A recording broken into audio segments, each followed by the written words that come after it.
So we're going to talk about the PNHP proposal for reforming the pharmaceutical sector. And this was an initiative that came out of some discussions at one of the national PNHP conferences, probably back in about 2016. Took a couple of years to do the research and the writing and finally get it accepted by the BMJ. So what I'm going to do is look at what the landscape was um, before the proposal was written, while the proposal was written, after the proposal came out, and then talk about why we wanted the various, or talk about the different aspects of the system that we wanted reformed, why we wanted them reformed, and how we were proposing to do it. So I'll just share my screen.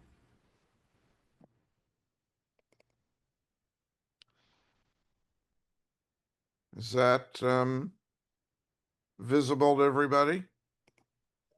Yes. Okay. Um, so same conflicts of interest, nothing different from last week. And a lot of these slides were prepared by Adam Gaffney, who you've already heard from, although I gather not on the PNHP proposal. He was talking about different ways of funding this hospital care, was it? Okay, so this is just the title page of our proposal.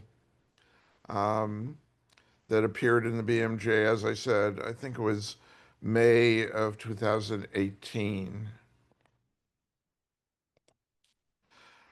And this is some of what was going on before, during, after we came out with the proposal. And a lot of it focused around drug prices, because that's probably the most visible aspect of the failures of the system, especially in the United States, where prices, and we'll mention that briefly, are much higher than anywhere else in the world. Um, Although drug prices were not the only thing that, when we started to write this proposal, we were concerned about. And drug prices, although bad, uh, in Canada, are worse, much worse in the United States. So here is just some of the proposals that were or are floating around. So the US, in different states, there were proposals for Medicaid formularies, price transparency. California limits the price of insulin, drug pricing for state programs based on prices that the VA pays. The VA pays much less than anything else in the United States. Some of them, a few of them passed, some of them failed in ballot initiatives. The drug companies and insurers put in tens of millions of dollars to make sure these proposals fail. There were national U.S. Initiatives. So we have Trump. This is Trump 1. Now there's Trump 2 initiatives. What Bernie Sanders was proposing, what Biden finally got through the U.S. Congress. And in Canada, there were also issues. So we have the fourth highest brand name prices amongst the countries that are part of the Organization for Economic Development and Cooperation. These are the industrial industrialized countries. We have the third highest per capita spending in all of the OECD. And currently, there is legislation now in Canada that passed in October of last year that set the base for a possible first dollar coverage universal pharmacare system, which would pay for all of medically necessary drugs without copays or deductibles.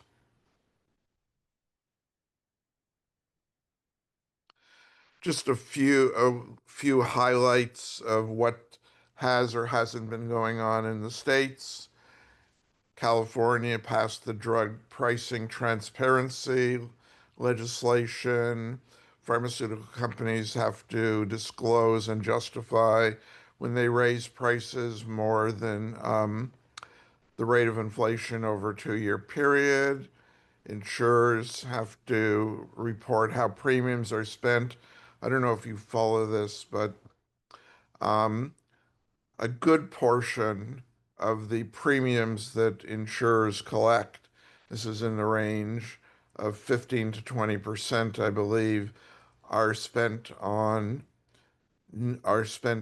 not on providing benefits for the people who paid the premiums, but on administrative costs and profits.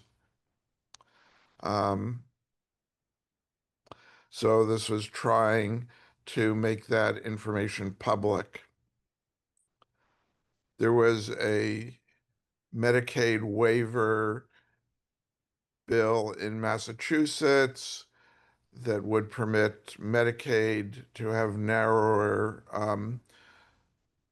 pricing or narrow to, would permit Medicaid to have stronger bargaining power with pharmaceutical companies. Um, and it would also allow this Massachusetts to determine if drugs had benefits over existing products, um, which is something that the US is forbidden to do on a national basis. You have no national health technology assessment. There were ballot initiatives to bring Medicaid drug prices in line with the VA prices in other states. Washington had such an initiative. California failed, as I said, largely because of the tens of millions of dollars that the industry and insurers poured into the no side. South Dakota tried. Ohio tried.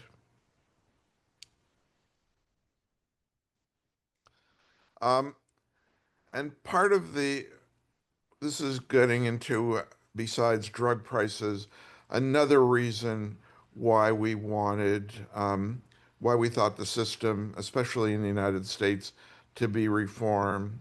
I'm sure all of you know that the FDA Commissioner's Office is a presidential appointment, which means that typically the commissioner reflects the politics of this sitting president.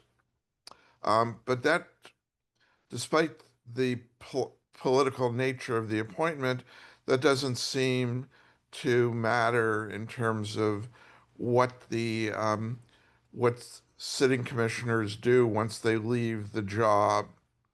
And since the early 90s, 9 out of 10 have gone from being the commissioner to having some role in the pharmaceutical industry, either directly to board positions or executive positions with the companies or as consultants for the industry.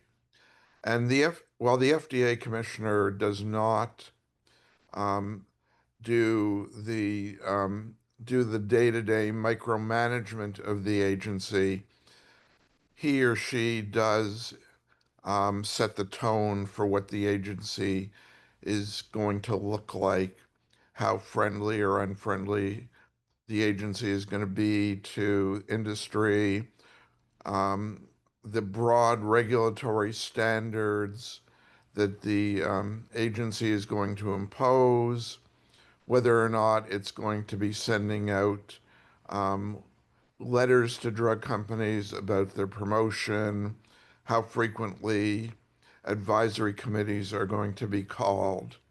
So the FDA commissioner has a lot of direct or hard power and also what's termed soft power.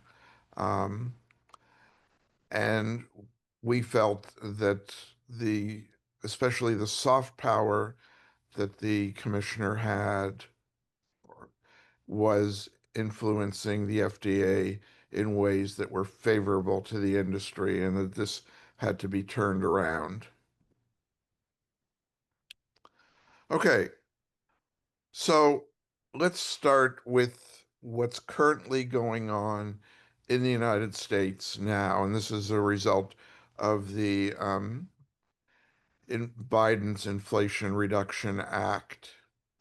So Medicare finally got price reductions. This was 2 decades after Medicare Part D started. As you remember from last week, Medicare Part D would not allow Medicare to negotiate prices with drug companies. So that finally changed, but changed only in a very limited way. So for small molecules, these are drugs that what we typically think of pills, liquids, capsules, creams, sprays.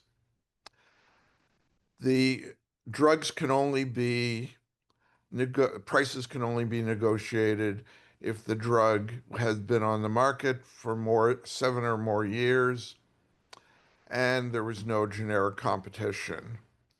For biologics, these are the things that need to be injected because they're large molecules and they won't get absorbed from the GI tract. They have to be on the market for 11 years. And if anything is selling for total sales are less than $200 million a year, they're not subject to negotiations. Orphan drugs are not subject to negotiations, despite the prices of them, which can range. Well, there's Zolgensma. Are you familiar with that? This is a product for spinal muscular atrophy in its severe form typically leads to death by the time somebody is about 2 years old. That product it's a single injection, but it sells for, I believe, $2.1 million. So that wasn't going to be, that's not eligible because it's an orphan product. And products that are derived from whole blood, so that's immunoglobulins, clotting factors, are also not subject to negotiations. So this is just a quick look at what's happening. So products were were selected in 2023. These have now been subject to negotiations. There were a total of 10 drugs. The new prices still haven't taken effect. They'll take effect next year. Um, and you can see the schedule over the next few years. The number of drugs that are subject to negotiation will increase. But let's look at what this means in practical terms. So there's a projected savings over a 10-year period of $100 billion, which is not chump change. Okay, that's a fair amount of money. But on the other hand, in the US, you're currently spending 700 billion a year. Now, you assume let's assume, which is not going to happen, that annual spending in the US doesn't increase over the 10 years. So over that 10-year period, you'll spend $7 trillion.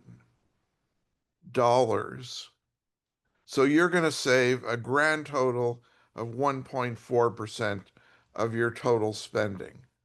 So yes, what Biden did will save some money, but it is really a drop in the bucket. Okay, so let's look at briefly, this is what happens, how a drug hits the market. There is preclinical development. This is identifying molecular receptors, basic learning about basic physiology, the things that set the stage for the development of a molecule that might eventually turn into a drug. It goes through a clinical testing phase.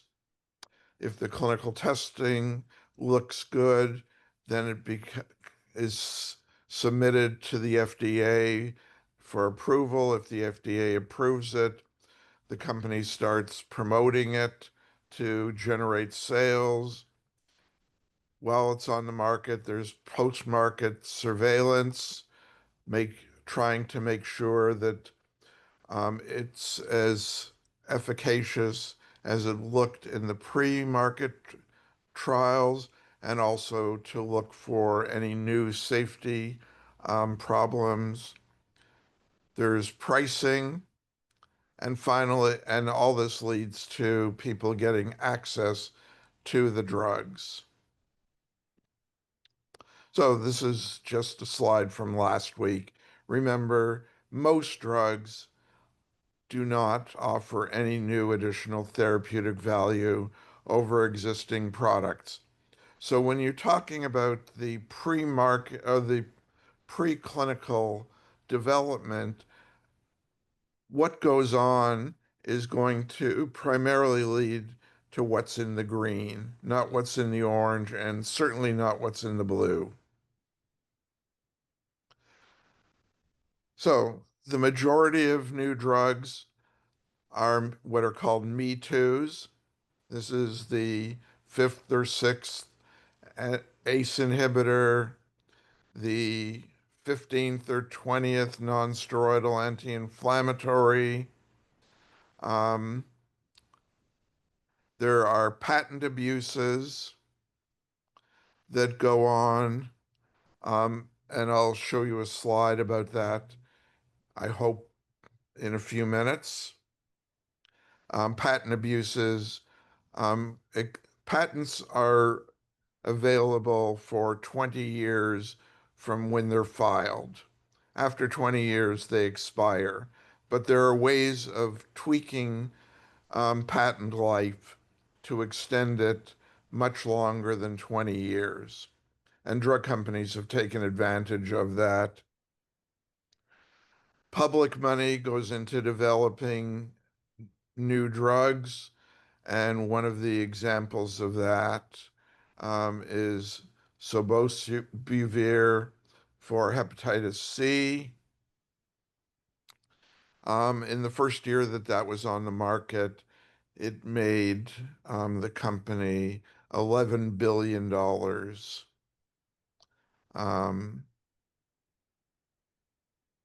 And all this means essentially that industry decides on the priorities of what is developed. And we looked at that briefly last week when we looked at what do clinicians and patients want around osteoarthritis and what is actually being developed. So what were our solutions in the PNHP plan? No patents for trivial modifications. So a trivial modification, are you familiar with isomers, DNL? Yeah. So Losec, you know about you heard the name? Losec is a proton pump inhibitor. for GI problems, ulcers, reflux. Um, Losec was or is a DNL isomer.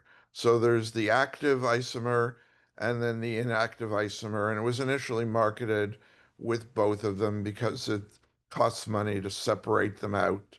And but the patent was running out on Losec. So AstraZeneca, the company that makes it, just decided that they would market a new drug with just the active isomer, and that's Nexium. So no better, no worse either, more expensive, and 20 years of patent with no benefits for people, just benefits for the drug company because they managed to get most doctors to switch prescribing from Losec to Nexium and made more money. We want repeal of what's the Bayh-Dole legislation. Bayh-Dole allows pri private individuals or universities to patent and own those patents on drugs that were developed with public money. Prior to 1980, I think, when this legislation was passed, if a drug was developed with public money, it was publicly owned, or the patents were owned for it.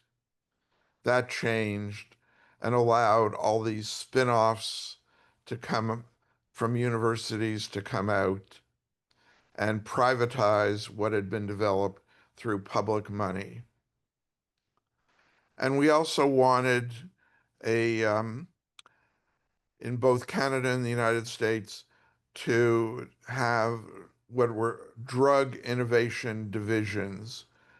These would be part of, in the US, the NIH, in Canada, the Canadian Institutes of Health Research, and these divisions would directly fund the development of new drugs, and they would not be subject to being patented, which means that when they came on the market, they would come on the market as generics, and you would have multiple companies possibly marketing them with price competition. Okay, I talked about when you go to um, the clinical testing stage. I put this slide up last week, which shows that when drug companies pay for clinical trials, they're much more likely to be positive results and positive conclusions than when anybody else pays for them. And drug companies pay for virtually 100% of pre-market clinical trials. That means that the trials, even if you that the trials are biased to come out positive because of the basis of their funding. Clinical trials, industry-sponsored ones, unreliably report results. We looked at that last week with Merck and Vioxx, the difference between what Merck said the mortality rate was and what it actually was. Trials are designed to generate positive results because the drug companies pick the patients that are going to enter into those trials. So they try and make sure that if the patients are really sick, the drug is likely to fail because nothing's going to help those people. So they try and make sure that the people who come in are people who are likely to benefit. You have washout periods in the clinical trials, so everybody gets the drug for a period of time, and if people have side effects, they're dropped from any further phases of the trial. So you only have people left in the trial who are not going to have any serious side effects. Trials are based on surrogate endpoints, not hard clinical endpoints. They're ended prematurely. If a drug company has a merger or changes direction in terms of what its research priorities are, they will just terminate clinical trials regardless of whether or not the drug looks like it may be beneficial. Industry chooses who the investigators are. As I said, it decides on the study design and it analyzes the data. So what we're proposing is higher standards for clinical trials. So you would not be able to use um, surrogate endpoints. You would have to have hard clinical outcomes as you for the trials, unless hard clinical outcomes were were impossible to use. So you were looking at an outcome 10 or 15 years down the road. Um, you would have to use active comparators and not placebos, and you could not do what are called non-inferiority trials. In other words, our drug is just as good as somebody else's. You would have to actually show that your drug is better than somebody else's. All the trial data would be available once the drug was on the market. All of the clinical trial information that was submitted to the FDA would become public. This actually happens in Canada. Within 6 months of Health Canada approving a new drug, um, with some minor redactions, the clinical trial data is made available. And these clinical trial divisions would fund most clinical trials.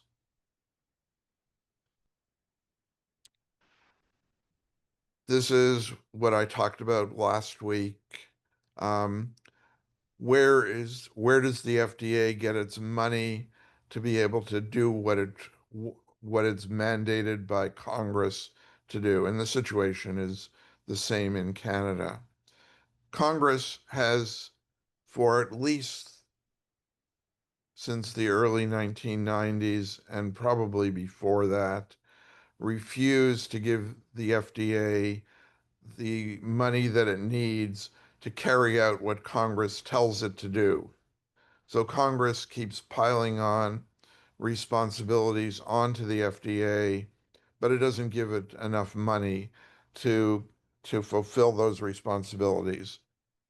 Um, and it reached the stage in the early 1990s when the FDA was getting quite desperate.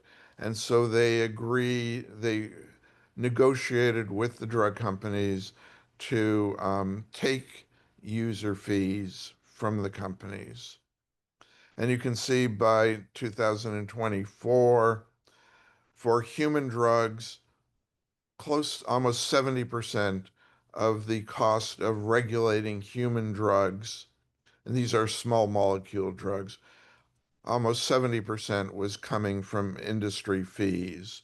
If you go down the slide a bit to biologics, it's slightly over half of the cost of regulating biologics was coming from user fees.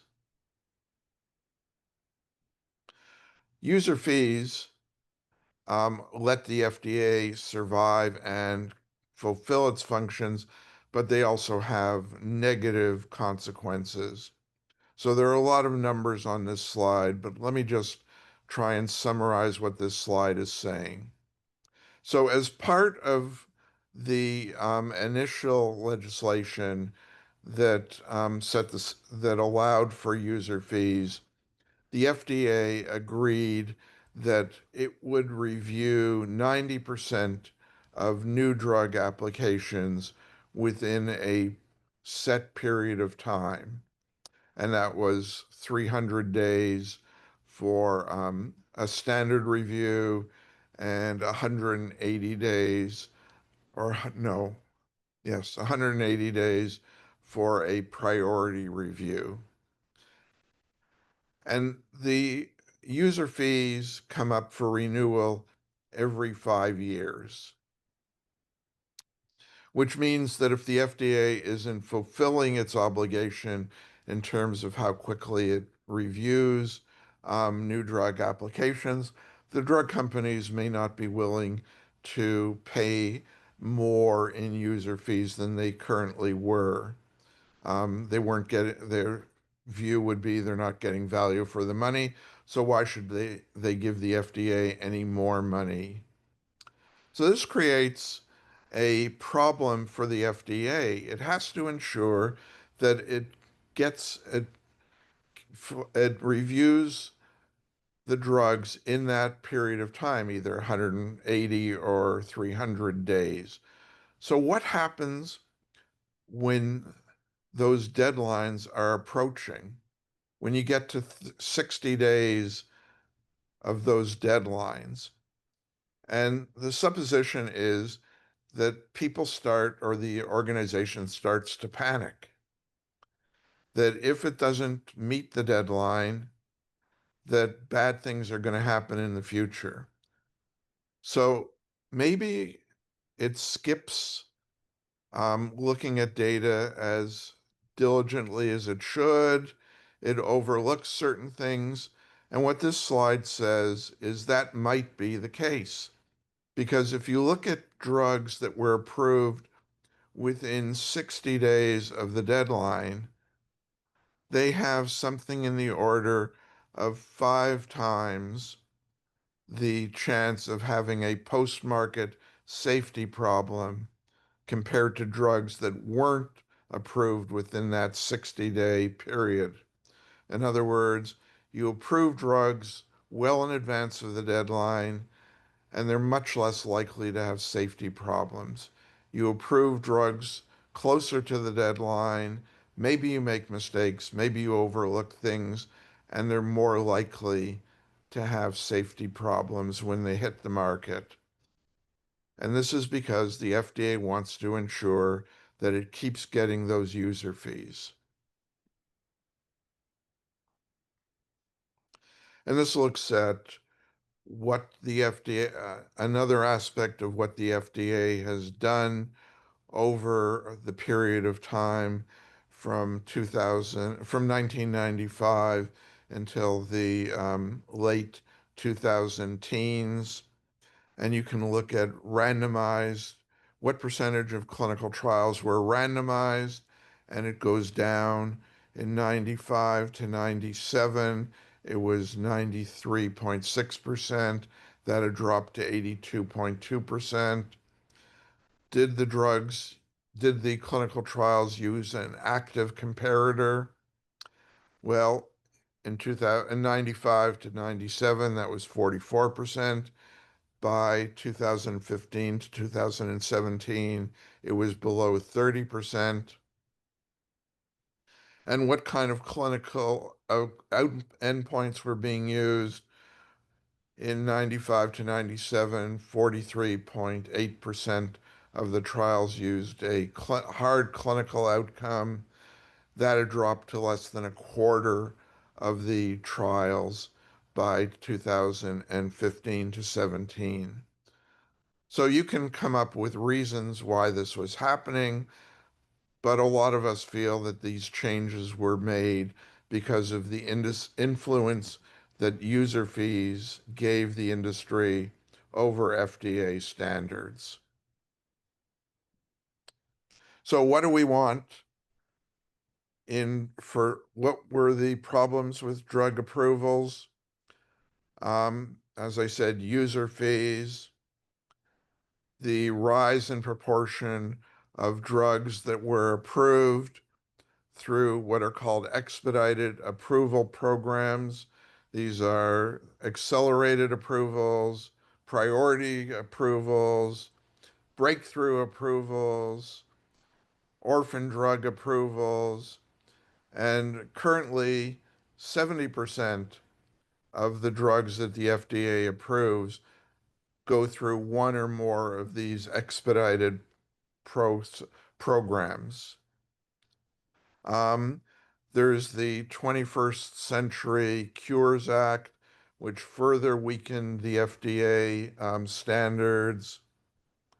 And as I pointed out in the last slide, faster reviews may mean more safety problems. So we wanted, both in Canada and the United States, that all the money necessary for the FDA or Health Canada to do its job properly should be public money. The FDA and Health Canada should not have to answer to two masters, one being the government and through the government, the public, and the second being the industry.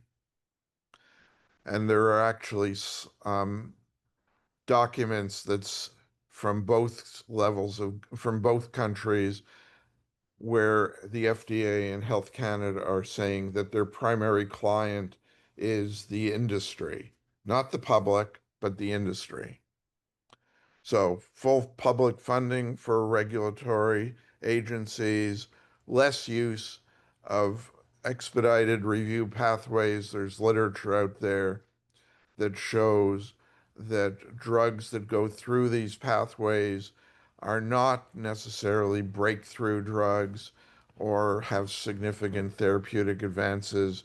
We saw that last week. The breakthrough category still means that the majority or the plurality of drugs has only a minor therapeutic advantage over existing products.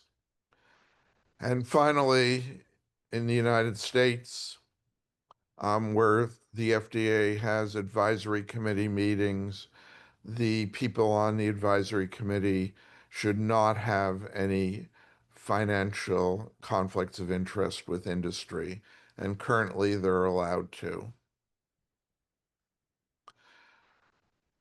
Okay, what about post-market? So this is Canadian data. The notice of compliance with conditions is the equivalent of the FDA accelerated approval.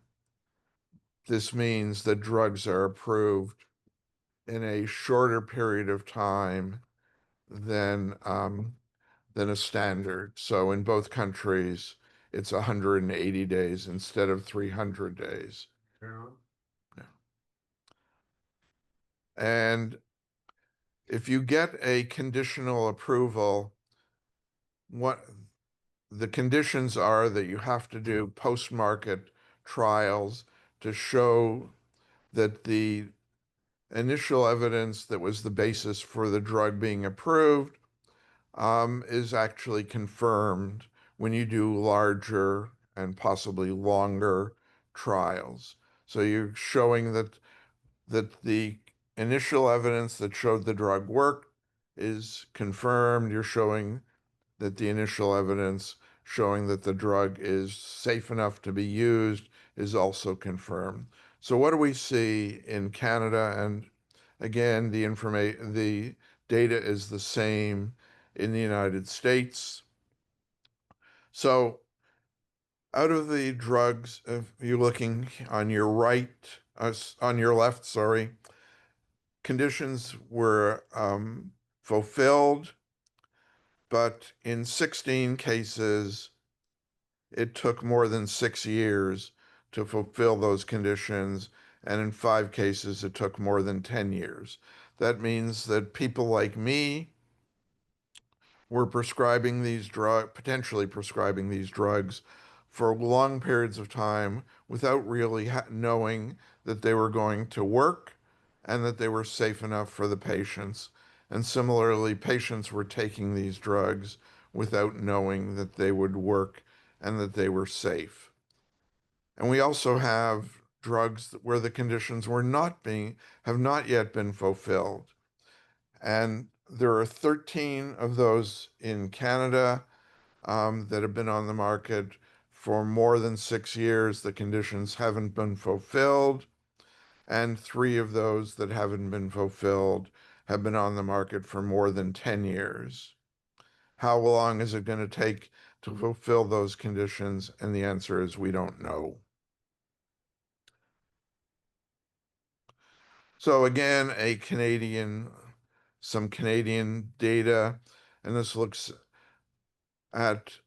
we're looking at post-market surveillance here. So how much money and people go into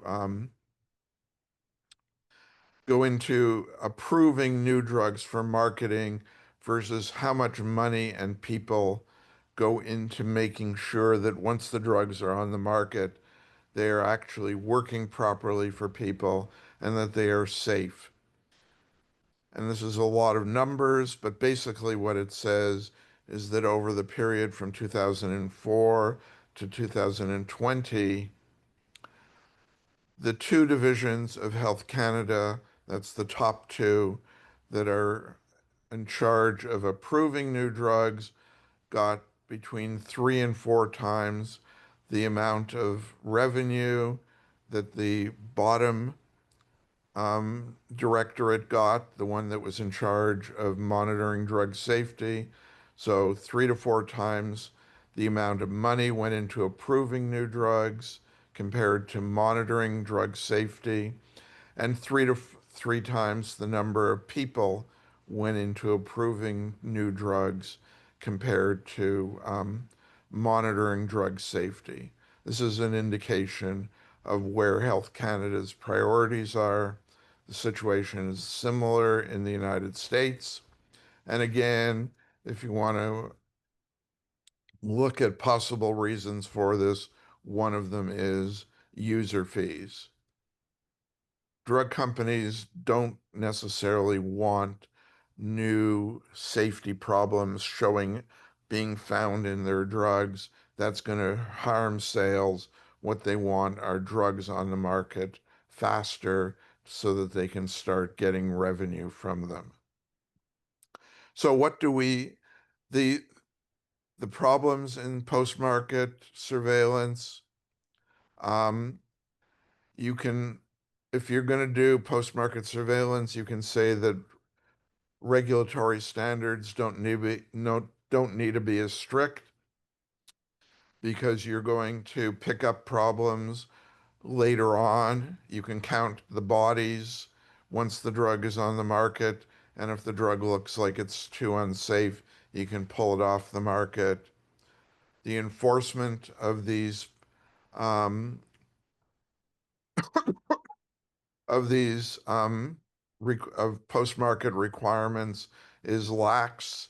We saw that in the last slide with how long it takes for some of those post-market trials to be done.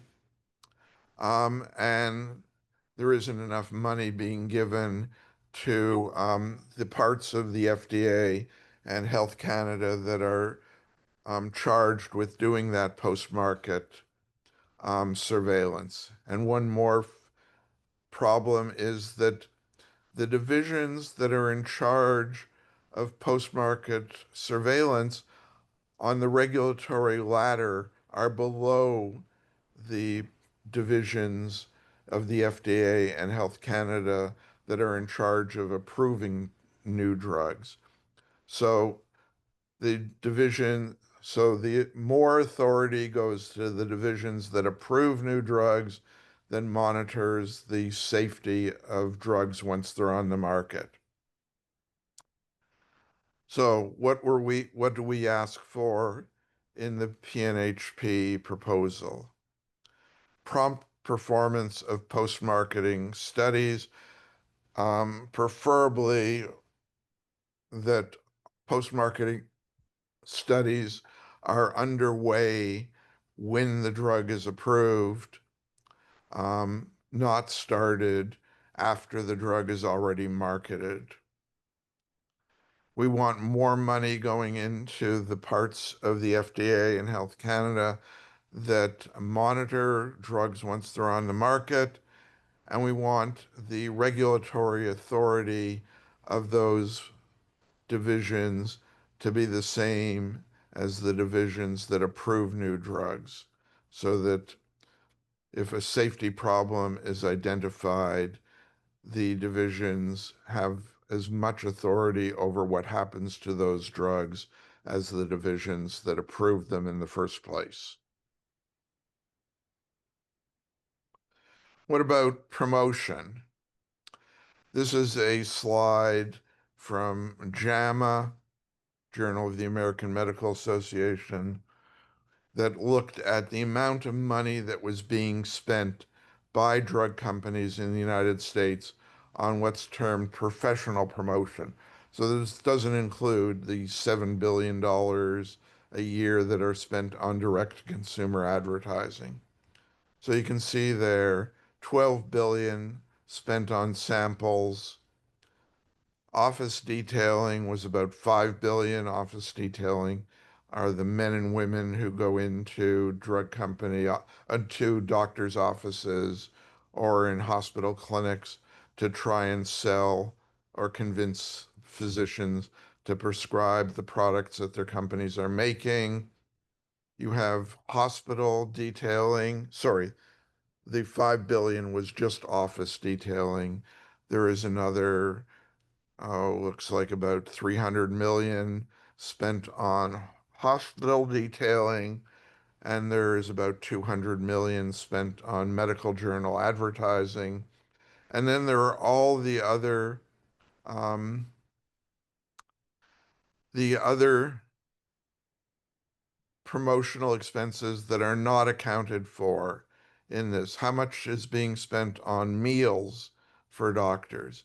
How much is being spent on flying doctors to conferences? How much is being spent on paying doctors to be on advisory boards when the advisory boards are merely a way of trying to influence doctors? How much money is being spent on paying for key opinion leaders to go around and give speeches?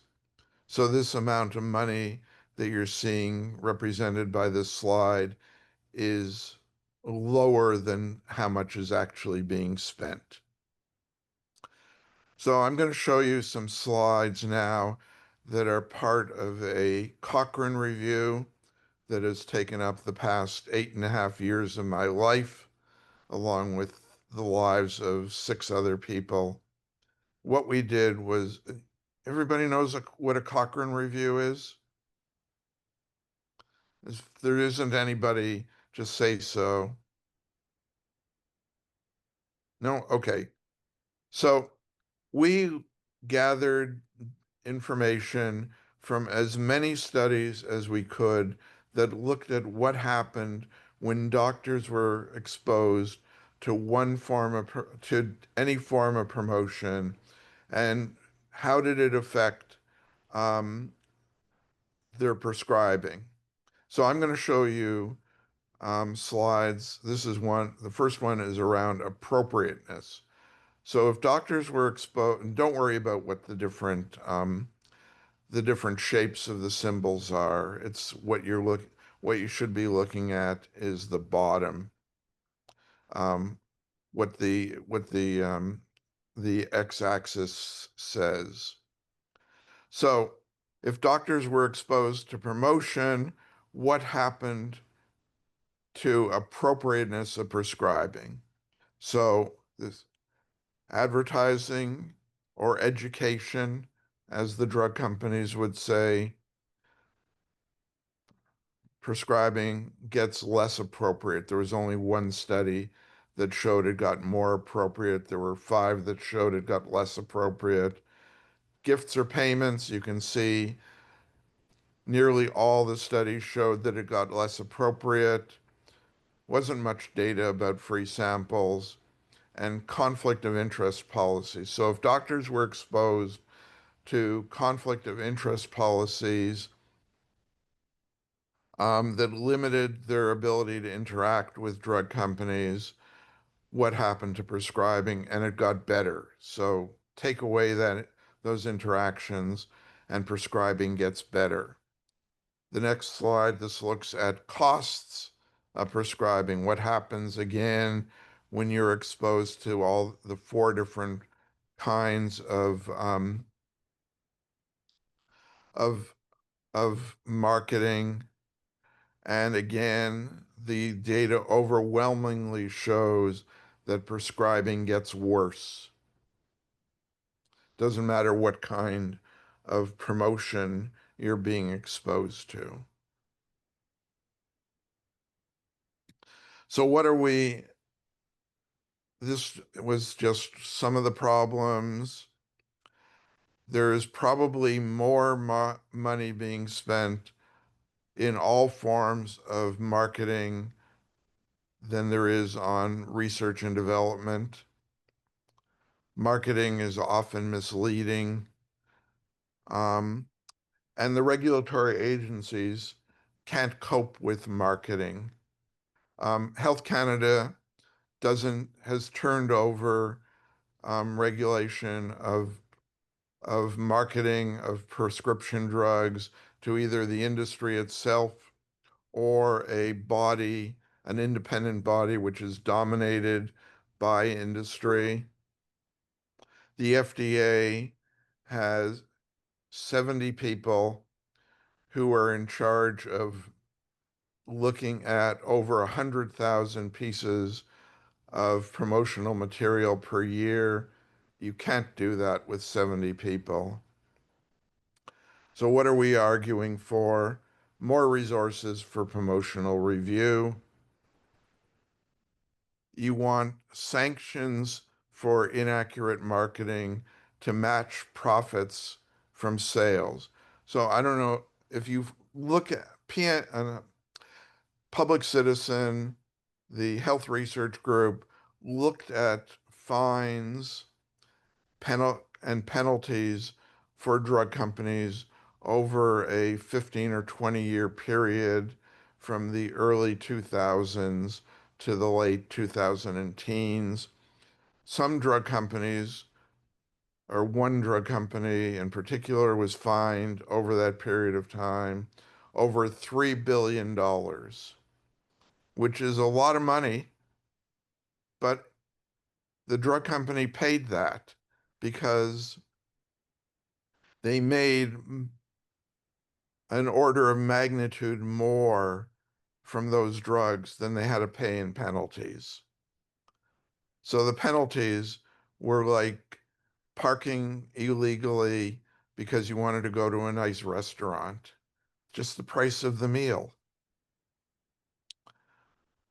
We wanted direct-to-consumer advertising not to be subject to tax deduct, not the drug companies not to be allowed to deduct expenses for direct-to-consumer advertising from their taxes.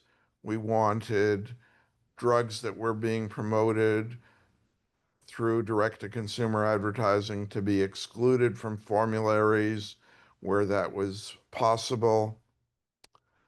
We wanted less involvement in CME, continuing medical education, and clinical practice guidelines. Less industry involvement in them. And we wanted restrictive policies in medical schools in both countries and in training programs in both countries so that so that once people got out in practice, they wouldn't be as inclined to interact with people with industry. Okay, drug prices.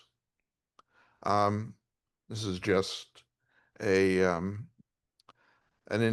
just a headline from Kaiser Health News talking about how drug prices are too high. This is Canadian data, but it compares patented medicines. So these are typically brand name drugs. And what's relative to the Canadian price And you can see there, that's in red at 1. That's the reference price. What's the price in other countries compared to what's in Canada? And there's the United States.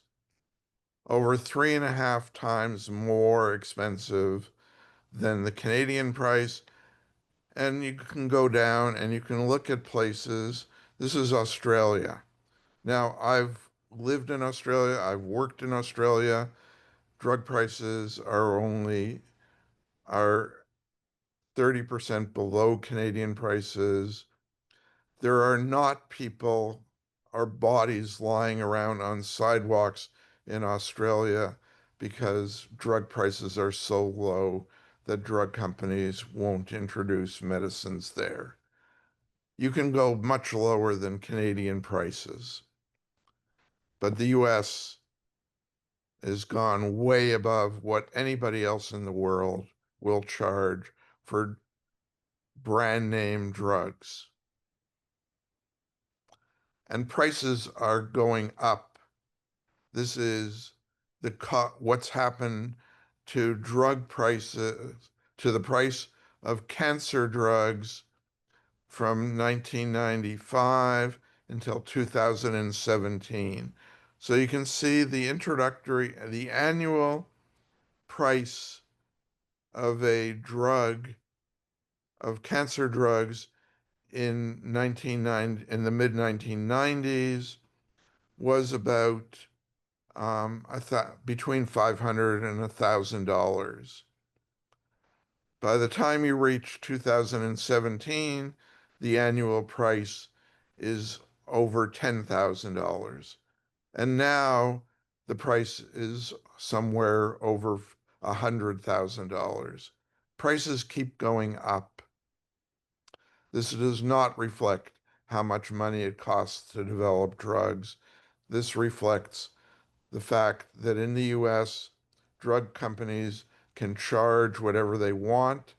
And in the case of drugs for very serious diseases, either individuals, private insurers, Medicare, Medicaid are willing to pay those prices because the fallout from not covering those drugs would be unacceptable. I mentioned patents a while ago. So this is Humira. Humira is a biologic it's an immunosuppressant. So it's useful for diseases um, like Crohn's disease, ulcerative colitis, rheumatoid arthritis, um, and you can see what's happened. By the way, Humira generates billions of dollars for the company that makes it on an annual basis. So you can see what happened. The initial patent was filed in 1994. Patents should have expired in 2014, but the company that makes it keeps just adding on patents. Patents for how the fillers in the drug. In other words, drugs are not just the active ingredient. They have other things, coloring agents, stabilizers, thing, various things.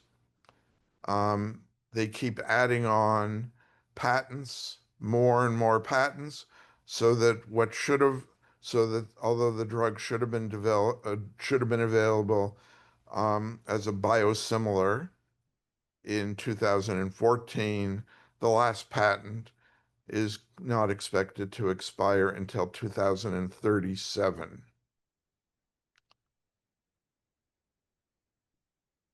So what are we saying in terms of drug pricing? So there should be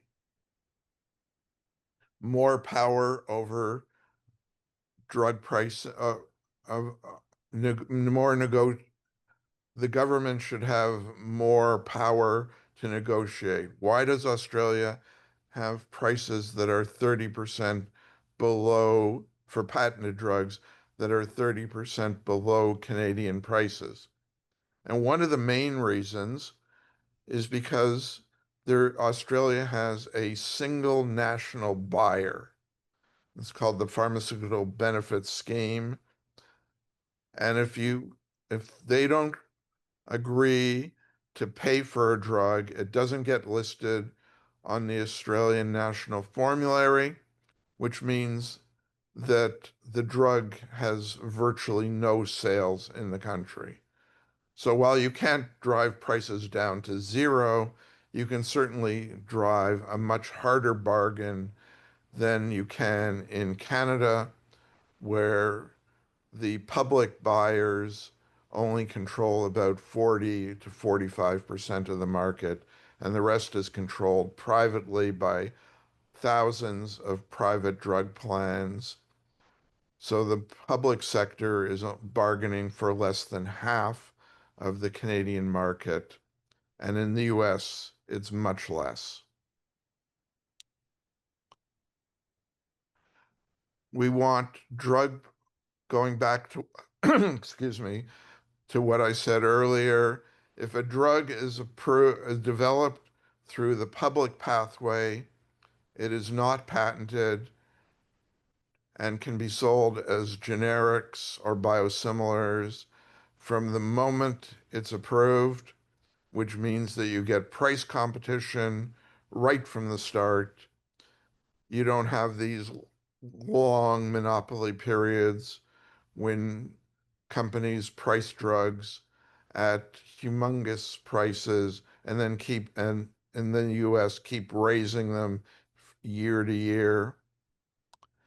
If if government and drug companies can't agree on a price, then the company then the government uses what's called compulsory licensing or eminent domain. In other words, it takes over the patent and then assigns the patent, or then allows other companies that want to make the same drug to make it. They have to pay a royalty to the company that owns the patent. Usually it's about 4 or 5%, but you introduce price competition. And finally, um, if necessary, we're calling for publicly owned manufacturing facilities for drugs. Canada used to have that until the mid 1980s for vaccines and and insulin, but it lost that when a conservative government took over power.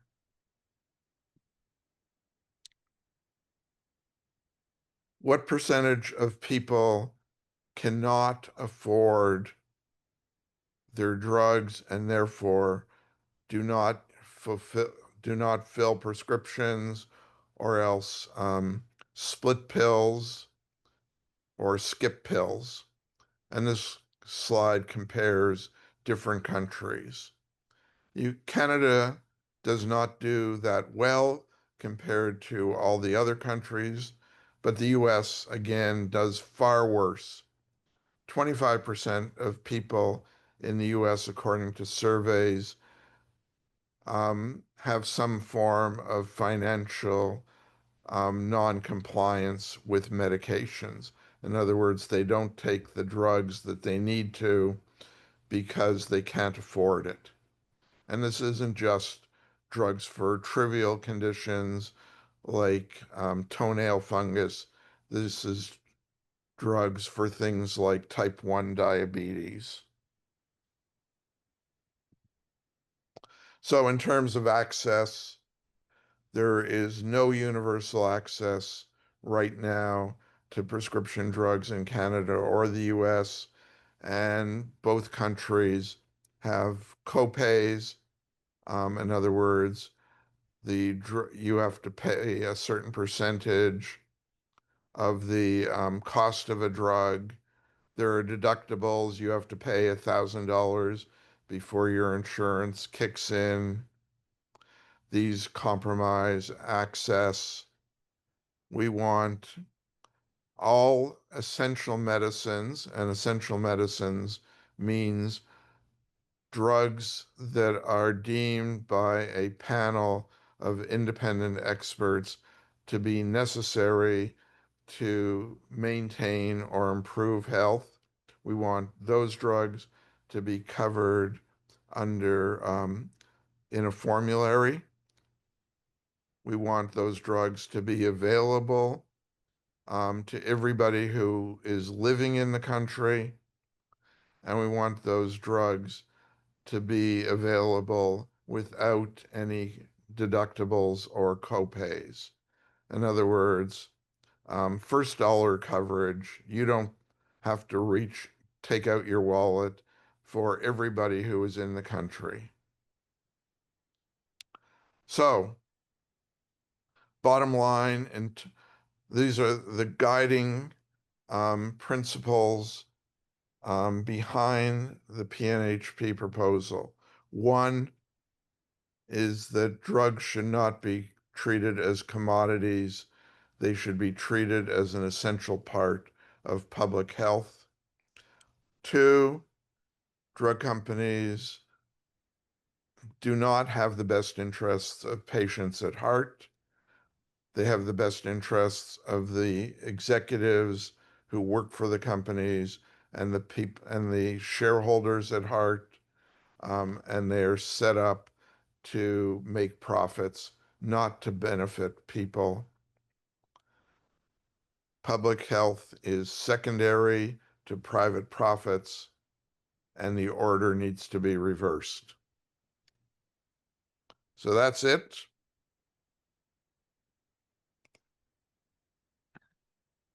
And I'm quite happy to take questions.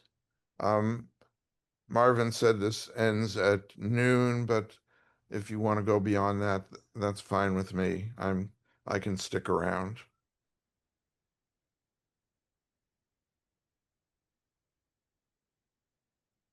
Questions?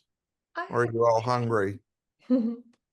I'm sure we are hungry, but I did have a quick question. So you were talking at the very beginning about ballot initiatives that would base drug prices on the VA, most of which, or maybe all of which were defeated.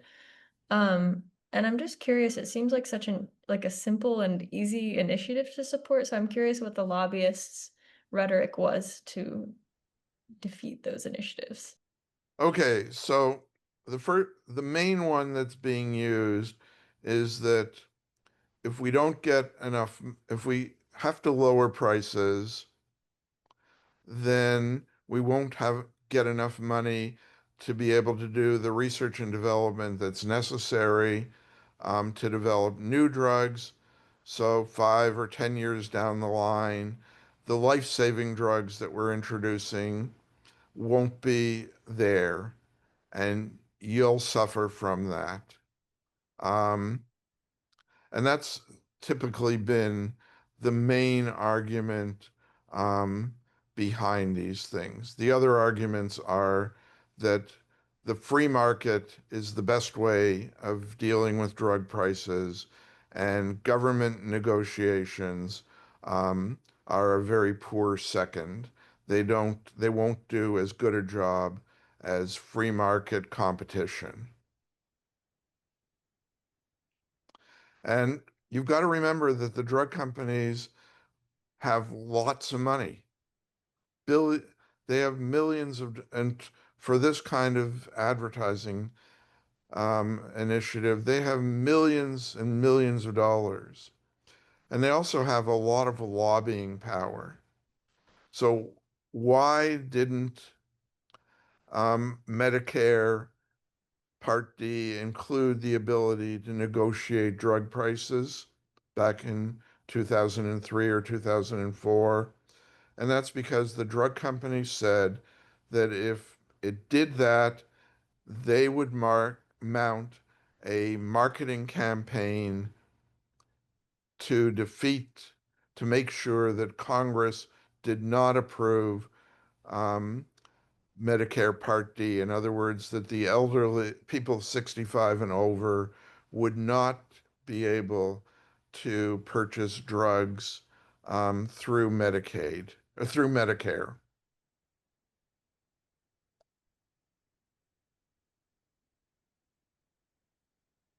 It's as simple as that. Money talks. Is the market really free if all these drug companies have so many patents on all their drugs? No, no. Drug prices are an example of what's called market failure.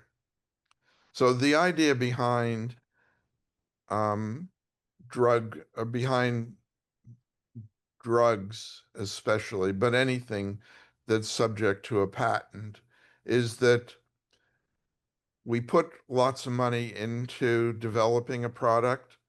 We should be rewarded for that. And then after the patent expires, then market competition takes over. So in the case of drugs, you get generics coming on the market. And if you do get a generic, prices will eventually drop to be by 80 to 90%. So it does work, but as I showed, you can extend patents for a long period of time. And the idea that, or you can do tweaking, so you can go from Losec to Nexium. So even if when Losec loses its patent, Nexium is there, so you're not losing any money. And finally, there's the point that the public the public puts in a tremendous amount of money in one way or another through basic science, through helping fund clinical trials. In the case of the COVID-19 vaccines, promising companies that they will buy the vaccine even before you know that it's effective. Public puts in money by building hospitals, by training scientists. So it's not a case that the drug companies alone are responsible for bringing new products to market.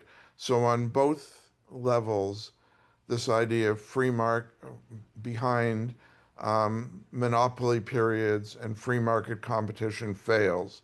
The public's involved in developing new drugs, and the drug companies have found ways of extending patents to avoid to avoid competition from generics.